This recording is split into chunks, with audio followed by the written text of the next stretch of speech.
वर्दी का रसूख, अपराधियों का संरक्षण और एक बेगुनाह पर खाकी का अत्याचार। पुलिस कानपुर की कार्यशैली पर एक बार फिर गंभीर सवाल खड़े हो गए हैं। मामला थाना गुजैनी इलाके का है, जहां खाकी की आड़ में मनमानी का नंगा नाच देखने को मिला। आरोप है कि गुजैनी थाने में तैनात कांस्टेबल विष्णुपाल सिंह ने एक शातिर अपराधी के इशारे पर बेकसूर सौरभ चौहान के घर भारी पुलिस बल के साथ दबिश दी। हद तो तब हो गई जब पुलिस कर्मियों ने घर की महिलाओं से अभद्रता और बेगुनाह सौरभ को खींचकर थाने ले आए, जहां उसे घंटों हिरासत में रखा गया।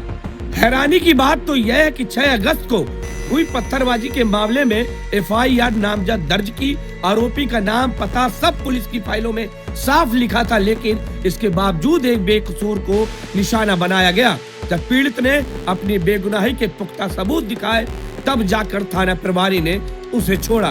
पीड़ित परिवार ने अब पुलिस कमिश्नर से न्याय की गुहार लगाई है।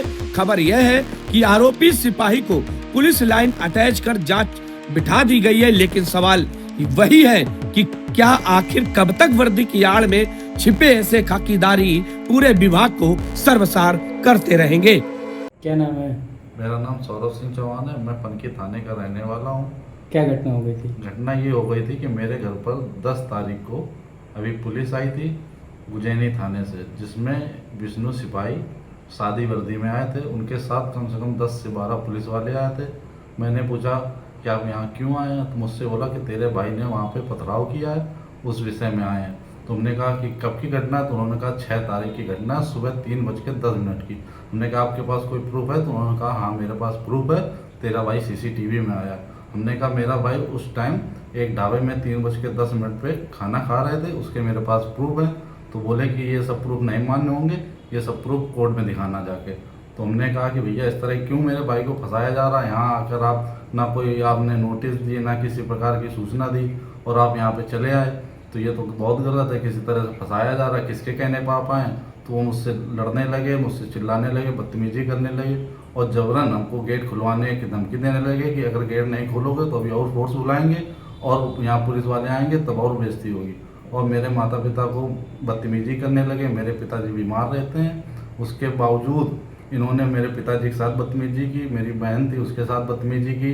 बहन से बोला कि अभी लेडीज सिपाही पुलिस कर्मियों को बुलाकर तुमको भी बंद कराएंगे, और जबरन मेरे भाई को वहाँ ढूंढने लगे।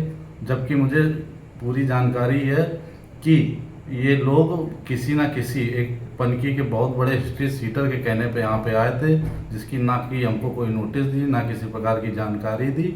जबकि ये FIR जिस मुद्दे को लेकर, ये यहाँ पे मामले को लेकर मेरे पास आए थे, मेरे घर में यहाँ पे किस बदतमीजी करने आए थे, वो 9 तारीख की FIR दर्ज हो चुकी थी। मेरे यहाँ ये आए 10 तारीख को, जबकि FIR में 9 तारीख की FIR में साफ साफ उस लड़के का नाम, पंकज ठाकुर का नाम, पंकज ठाकुर के पिता का नाम, पंकज ठाकुर के एड्रेस पूरा बाकायदा लिखा है, और जिस गाड़ी से घटना की गई उस गाड़ी का नंबर भी उसमें मेंशन किया गया है। उसके बावजूद मेरे यहाँ बदतमीजी की गई और जबरन हमको उठा ले गए और थाने में 3 घंटे बंद रखा।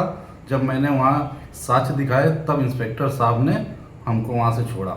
इसकी शिकायत आपने उच्च अधिकारी से करी है? हाँ, इसकी शिकायत हमने आज CP साहब से भी की है। इससे पहले हम क्या कहते हैं DCP साहब के यहाँ भी। CP साहब ने क्या कहा? CP साहब ने उस घटना को जानकारी की, उसके बावजूद विष्णु सिपाही को लाइन हाजिर कर दिया और हमको आश्वासन दिया है कि इसकी बहुत कठिन कार्रवाई, मतलब अच्छी तरीके से कार्रवाई की जाएगी, और भी जो भी लोग इस घटना में शामिल है, जिसके कहने से पुलिस गई है, उन सबकी जांच करने को कहा है, आदेश दिया है।